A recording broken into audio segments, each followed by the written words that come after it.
এতেকাফ করবালে বেশিরভাগ গাঁৱত হায়ার করে মানুষ আনল হকা নাউজুবিল্লাহ হায়ার করে কোনো বাদে আনন ইয়া তো গাঁৱৰ মধ্যে একজনে হায়ার করে রাখুন বলছে আমরা সারা তোমার টিফিন দিব রে বাবা চাচা তোমার সারা টিফিন দিব তোর টেকাও পারলে দিব তুমি আমার সারা ফকতেই হামাই যাও এই বেটা মনে হয় আমি তো বক্কা হয়েছে আমার তো কেউ ইচ্ছা নাই আমার চালাই হারাইছেন তার আমি বাড়ি গফরিয়া আড্ডার কি মারি তার এতেকাফ ফানোর গাঁৱৰ আর ফানো আদা হইল শুনছেন এবারে তো সবনীতে হামাইছেও না আপনার সারা তারা জবরদস্তি হারাইছে এবারে কইছে তো আমার বক্কা খাইয়ার ভাই তো রুজু করে খাইতাম আসলাম তো বক্কা টিফিন খাইয়ার আমার খাম হয়ে গেছে বলা মানে দুর্বলতা আমরা শুরু হয়েছি এবাদত মানুষ তোকেই পাওয়া যায় না আল হিবায়াত শুনলাম ওমা খালাকতুল জিন্না ওয়াল ইনসা ইল্লা লিয়াবুদুন আল্লাহ রাব্বুল আলামিন ফরমাইতেন আমি আল্লাহ রাব্বুল আলামিন ইনসান এবং জিন্নাতকে সৃষ্টি করছি শুধুমাত্র আমি আল্লাহ রাব্বুল আলামিনের ইবাদতুল লাগি ইবাদত কত সময় করিয়া খুঁজছেন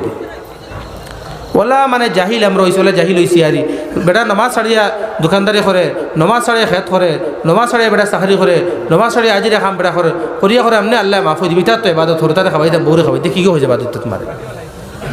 তার তো এবাদত আর লাগে নমাজ বাদ দেও রোজা বাদ দেও সারা তো এবাদত নাই তো কিচ্ছু এবাদত খান নাম তফসিরিকে জিকেই বলে কারণ এবাদত কি তারা হয় এবাদত খারে হইতে এখন চাই আল্লাহর গোলামে মানে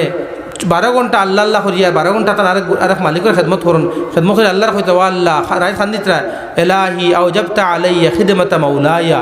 আল্লাহ আমি তো আমার আরেক গুলাম আপনি বানাইছো এই গুলামর কারণে আমি আপনারা 12 ঘন্টা দিয়ে আমার শরম লাগে আমার কত ঘন্টা দিন আল্লাহ রে